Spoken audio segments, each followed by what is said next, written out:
تو یہ ایسا خبیث انسان ہے، ایسا غلیظ انسان ہے کہ جس نے دین کی بھی دھجیاں اڑائی ہیں، اور تبلیغ جماعت والوں کو بھی نقصان پہنچایا ہے اس نے، اور پھر اپنے رفقا کو بھی نقصان پہنچایا اس نے، اور اس پاکستان کی سالمیت کو یہ نقصان پہنچا رہا ہے۔ اتنا غلیظ کردار یہ ادا کیا اس نے اور کر رہا ہے کہ آپ حیران ہوں گے۔ میں آپ کو بتا نہیں سکتا کہ یہ شخص اتنا جھوٹا، اتنا مکار، کہ آج پتہ چل رہا ہے کہ فوج کے ایک جرنیل نے کہا تھا تو چل اسلام آباد عمران خان کی حکومت گرانے کے لیے ادھر دھرنا دے، اور یہ جھوٹ بول رہا تھا کہ میں مہنگائی کے خلاف نکلا ہوں، میں یہ کرنے کے لیے نکلا ہوں۔ ایسے ہی تو ایسے دیکھو نا، شہباز شریف کی کتنی عزت تھی ہیں، مگر اس نے بھی اپنی عزت کو خاک میں ملا دیا۔ خود تو چلو کرپٹ تھا، کوئی لوگ برداشت کر رہے تھے، کرپٹ تھا تب بھی برداشت کر رہے تھے، مگر اس کے باوجود آ کے کرپشن کو بچانا، اس طرح ترمیم کرنی اور ان چوروں لٹیروں کے ساتھ بیٹھ جانا، پھر یہ ہے کہ جس کا پیٹ پھاڑنا تھا اسی زرداری کے ساتھ بیٹھ جانا، تو یہ ایک نفرت کا سبب بنتا ہے۔ یہ سمجھتے ہیں، سیاستدان میرے سمجھتے ہیں، یا میرے بڑے بڑے افسر سمجھتے ہیں، جنرل سمجھتے ہیں کہ عوام بیوقوف ہے۔ خدا کی قسم عوام بیوقوف نہیں ہے، عوام آپ کے کردار کو دیکھ رہی ہوتی ہے۔ تو باجوہ نے جو کردار ادا کیا ہے، میر جعفر اور میر صادق سے بدتر کردار، اور باجوہ نے تو انتہا کر دیا، حالانکہ جنرل یحییٰ بدنام تھا، زنائی تھا، شرابی تھا، مگر دوسرے صورتحال جو اس کے بعد آتے گئے، انہوں نے پھر وہ ماشاءاللہ اپنے اپنے کردار، ہر جنرل نے مختلف قسم کا کردار ادا کیا اس قوم کا بیڑا غرق کرنے کے لیے، اور مختلف تجربات کیے ہیں اس قوم کا بیڑا غرق کرنے کے لیے اور اس پاکستان کی سالمیت کے ساتھ کھیلنے کے لیے۔ ہر ایک کا تجربہ مختلف تھا، ہر ایک کا کردار مختلف تھا۔ کوئی زنائی شرابی تھا، کوئی اور قطع کا کام کرتا تھا، کوئی رجیم چینج کا ماسٹر تھا، کوئی پیسے لوٹنے کا ماسٹر تھا، کوئی پراپرٹی ڈیلر تھا، کوئی ٹھیکیدار تھا، کوئی ٹھیکیداروں سے مل کے تباہیاں مچا رہا تھا اور مچا رہے ہیں اب بھی ملک ریاض اور ڈرٹی ہیری کے قصے نظر آ رہے ہیں کہ اس نے تو نواز شریف کو بھی خریدا، اس نے زرداری کو بھی خریدا، اس نے جرنیلوں کو بھی خریدا۔ اس طرح کے ملک ریاض، اس طرح کے ٹھیکیدار لوگ، اس طرح کے پراپرٹی ڈیلر، یہ اس قوم کی جو ہے نا تقدیر بدلیں گے، اس سے رونا آتا ہے کہ انہوں نے تباہ کیا ہے، اور یہ کہتے ہیں کہ شاید ان سے تقدیر بدل جائے۔ یہ ہے میرے ملک کا رونا کہ اصل ہماری نبض کو کوئی سمجھ نہیں سکا۔ تو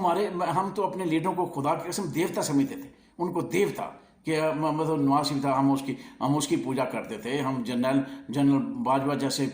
بندوں کی ساری ہر آنے والے جرنیل کی پوجا کرتے تھے کہ یہ دیوتا ہے، یہ ہمارا جو ہے نا وہ کام کرے گا، یہ ہمیں کشمیر آزاد کرا کے دے گا، یہ بڑا دلیر آدمی ہے۔ مگر وہ کہتے ہیں وہ کھودا پہاڑ نکلا چوہا۔ تو صورتحال تو یہ ہے کہ جس کو بھی دیکھتے ہیں نا، وہ ہماری سوچ سے بدتر اس کا کردار نکلتا ہے کہ سوچا کچھ اور تھا اور سوچتے کچھ اور ہیں اور ہوتا کچھ اور ہے۔ یعنی ہم تو سوچ رہے ہوتے ہیں کہ یہ بڑا لیڈر ہے اور بڑا محب وطن ہے، مگر اندر سے کھوکھلا نکلتا ہے، تو پریشانی بنتی ہے کہ یہ اس بندے کی ہم پوجا کر رہے تھے، اس بندے کو ہم ہیرو بنا رہے تھے، اس بندے کو ہم لیڈر سمجھتے تھے اپنا، اس بندے کو اپنا نجات دہندہ سمجھتے تھے، اس بندے سے یہ توقع کرتے تھے کہ ہماری تقدیر بدلے گا، اس بندے سے یہ توقع کرتے تھے کہ یہ پاکستان کا وہ جو ہے نا سارا قرض اتار دے گا، اور جتنے بھی ہمارے اس سے پہلے ہمارے اوپر بوجھ ہیں یہ سارے کے سارے جو ہے نا اتر جائیں گے، اور ملک میں خوشحالی آئے گی، بے روزگاری ختم ہو جائے گی، اور لا قانونیت ختم ہو جائے گی، اور یہ شخص کرے گا۔ یقین جانو یہ کر سکتے تھے، یہ کر سکتے تھے۔ ہر جرنیل آنے والا چیف آف آرمی اسٹاف، اس کے پاس اتنی طاقت ہوتی ہے، قوت ہوتی ہے کہ وہ کر سکتا ہے، مگر پازیٹیو کرنے کے بجائے وہ نیگیٹو کر رہے ہیں۔ یعنی ان کی سوچ ہی مختلف ہے، اور سیاستدانوں کی سوچ یہ ہے کہ بس اپنا پیٹ بھرو، ملک جائے باڑ میں، ملک جائے جہنم میں۔ یعنی سیاستدان بھی اسی ڈگر پہ چل رہے ہیں، اور پھر جنرل بھی اسی ڈگر پہ چل رہے ہیں۔ کہتے ہیں نا جب گھر میں کوئی پوچھنے والا ہی نہ ہو تو پھر سارے بچے بے روی کا شکار ہوں گے، اور کیا ہوں گے، کیونکہ جب کسی کے اوپر نظر ہی نہیں ہے، کسی کے اوپر کوئی پوچھ گچھ ہے ہی نہیں ہے، کہ وہ لاپرواہ ہے، اسے پرواہ ہی نہیں ہے، باپ اپنی مرضی کر رہا ہے، بیٹا اپنی مرضی کر رہا ہے، تو پھر اس گھر نے تباہ ہی ہونا ہوتا ہے، اور اس کے علاوہ تو کوئی چارہ نہیں ہوتا۔ جب سارے افراد جو ہیں گھر کے وہ بن جائیں ذمہ دار، کہتے ہیں نا سپروائزر تو ایک ہی ہونا چاہیے نا، تو اگر سپروائزر ہی ہر بندہ لیبر ہی ہر بندہ سپروائزر ہو جائے تو پھر کام تو نہیں چلتا۔ تو اس طرح جب گھر کے اندر سارے لیڈر بن جائیں،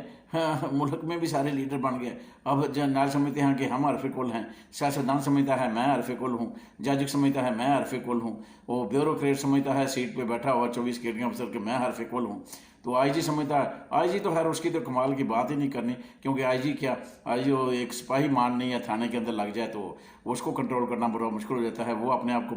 بہت بڑا سمجھتا ہے، کیونکہ وہ اس نے ایس ایچ او یا اے ایس آئی کے ساتھ اس نے بات ملائی ہوتی ہے، تو وہ پھر کھلی چھٹی ہوتی ہے اس کو کہ ادھر سے کتنے لیے ہیں کتنے دیے ہیں، تو وہ پھر جو من منی کرتا ہے۔ تو یہ سارا سسٹم ہی گندا ہے، انتہائی گندے سسٹم میں ہم رہ رہے ہیں، اس میں کسی کو بھی جو ہے نہ سکون ملے گا، نہ روزگار ملے گا، نہ حلال کا رزق ملے گا، اور نہ عاقبت صحیح ہوگی، نہ قبر سے بچ سکے گا۔ کیوں؟ جب سسٹم ہی گندا ہے سارا، تو اس میں گندے ہو کے جانا ہے تو پھر اللہ کے سامنے کیسے پیش ہوں گے؟ تو ناظرین، وہ میں 10 منٹ میں ہوتے ہیں تو پھر میں یہ معذرت جاتا ہوں، ابھی یہ ختم کرتا ہوں، دوسرے ویلاگ میں حاضر ہوتا ہوں۔ خدا حافظ، فی امان اللہ، اپنا خیال رکھیں۔